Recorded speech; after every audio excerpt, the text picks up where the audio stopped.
All right, let's turn our attention to this Friday, Times Square. The beauty of this, Ade, as you know, is it's not just a great card with three amazing fights. A massive part of the appeal is how's this going to look? How is this going to Mm. work? Right? It's in the middle of Times Square, one of the busiest intersections parts of the world. How are they going to block it off? What are they going to do?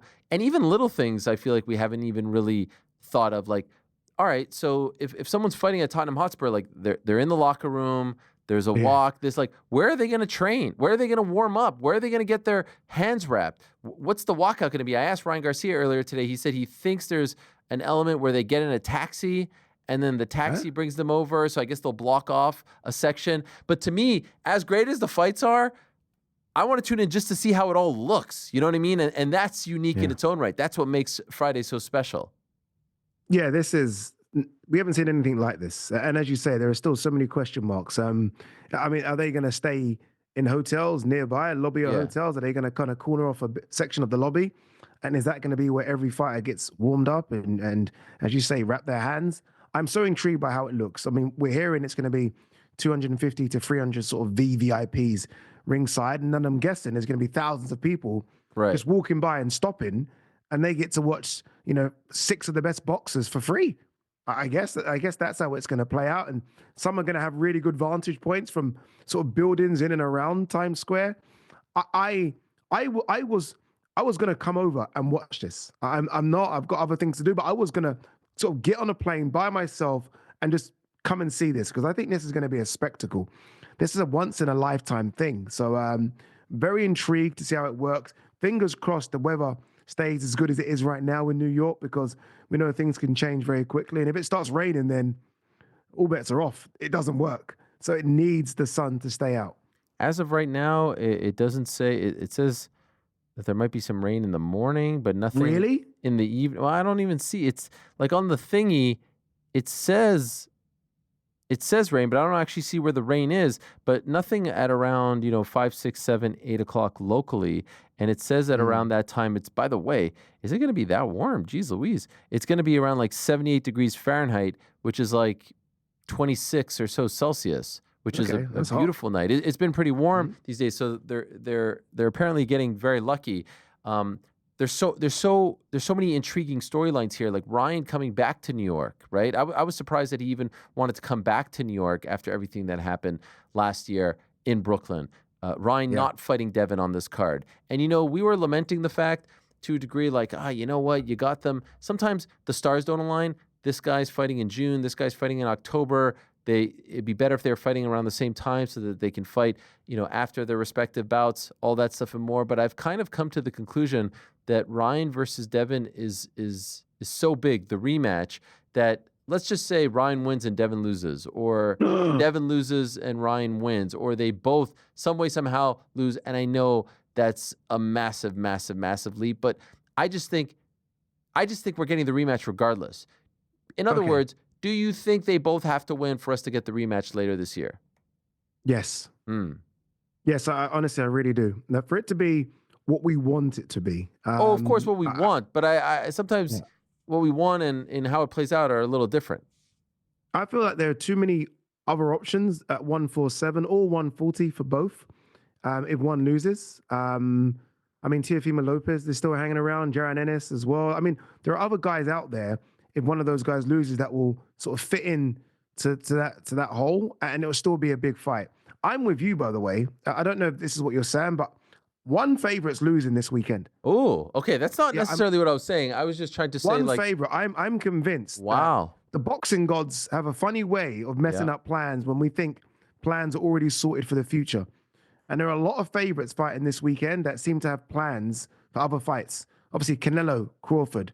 Okay, so by the way, New when you Age. say favorite, you're talking about the whole weekend, not just Friday, Not the whole weekend, not just Friday, but I think the Saturday. loser comes on Friday. Oh, I think okay. I think one of Ryan, Devon, or Tiafimo is not walking away with a W. Who are you leaning towards? I can't give away everything, Do you Harry. feel something though? Like, do you I feel? do. I Wow. really do feel something. I really do. Can I Again, it's guess? because of the. Okay, go on. I'm not going to try. I'm Barbosa. not going to make any different facial reaction. I think Barbosa probably. I don't know what the lines are. I'm not a big line guy, but I feel like Dude, that's the one. I That's was the about one. to Yeah. say that's the one for me. Yeah. Like Tio for me sometimes is when Tio's hot, the nickname is perfect from the takeover. When he's hot, he's a 9, 10 out of 10. He's a pound for pound star. When he's cold, he's cold. Mm. And I think we've seen that in some of the performances over the last few years. Barboza right now is hot. I did Barboza's last 2 fights. I did Latino night. We beat Jose Ramirez, who he was a big fan of growing up, right? A lot of respect, had to beat him. Then he came to Manchester and beat Jack Catterall. Jack Catterall was a big favorite that night. He's going into this fight, I feel like, being slightly disrespected. And I almost feel like he's going into this fight hot. And Tio not so.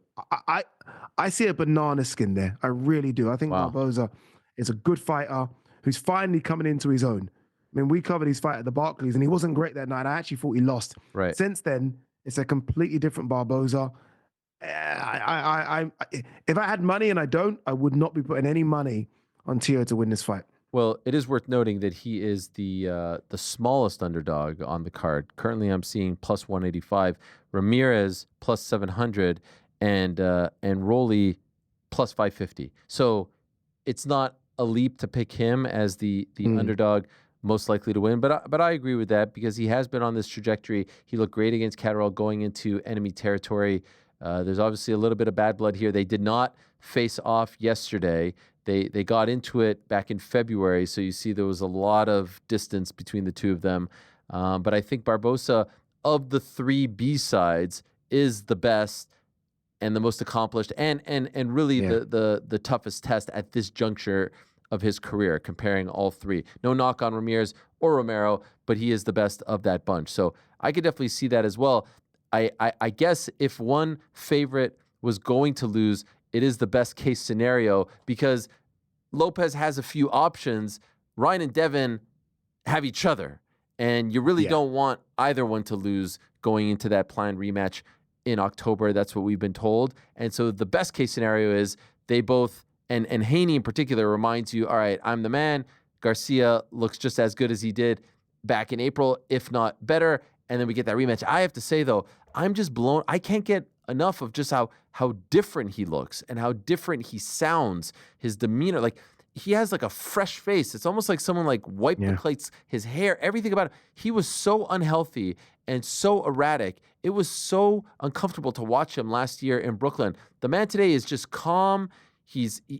I feel like he's way more comfortable. I need in a bit his of that skin. erratic. I need a bit. No, of man. the erratic. That was No, I'm not sure. No, he was 100 last time. I don't need 100. What do you need? I need 20. I need 20. This is 20. He's dancing at the face-offs. No. This is 5 and 10. I need a bit more. You go through the history of sports. Like, I mean, you're a big basketball fan. You need a bit of crazy. Dennis Rodman. You need a bit of crazy sometimes. Draymond Green. In order for them to be their best, sometimes you need to almost accept a bit of the wild side of them. I need a bit of the wild side of Ryan. I like this. I really do. I like this because he's the man. And by the way, look at the performance. Yeah. As much as we say he was wild and crazy and, out of shape and whatever last time, look at the performance he put on last time. It was fantastic. So I don't know. I feel like I need a bit of that. I need a bit of spite. I don't want him to drink beer and do all the other stuff he was doing, but I feel like I need a bit of wild Ryan. I think wild Ryan's the best Ryan if he can control it. I guess we'll find out. Again, I feel like he's mature. I feel like he's grown up. I feel like he's comfortable. Like sometimes in the early days, I don't know if he was 100% comfortable doing media, comfortable in the limelight. Obviously, he's been open about his mental health issues in the past. Like, to me, that's a grown man, and he understands that he's a superstar. You can make the case that when all is said and done, he'll be one of the the faces of boxing. I don't know if he's there just yet, but he's well on his way. He's well on his way. He's one of the biggest stars in boxing. Everyone knows who he is if you're somewhat interested in sports because you see him on social media and the different accounts follow his things and the videos and all that stuff. And so it feels like he's owning that now. And I enjoy this a lot more. Maybe a year out does that to you. Maybe, getting suspended for a year makes you kind of, okay, look, this is what I love to do. The IG fame and all the sponsors are fantastic, but ultimately my bread and butter, as they say, is boxing. And I wasn't allowed to do it for a year. So maybe there's a bit of that with him as well. And that will, if that doesn't mature you, nothing will, right? I'm a bit concerned for Devin as well, I have to admit. Devin has the most pressure on his shoulders, right? big time. The Big last time. time we saw Devin, regardless of, you know, the question marks because of that fight, the last time we saw him, he was on his backside, what, 3-4 times? Yeah. We haven't seen him since. I can't believe he's not had an interim fight. I can't believe Devin's not had a fight for a year. Devin was best when he was active. An active fighter is the best fighter. And he's moving up in weight as well, 144 pounds. And I know Ramirez is, but I've always thought Ramirez was a big 140. Devin just came from 135. Like, why is he tight at 140? Devin should be fighting at 140. 144, I feel like he's giving a bit of size away here on the night. But I like Devin. I want him to get the job done. But I'm a little nervous for Devin. I'm a little nervous.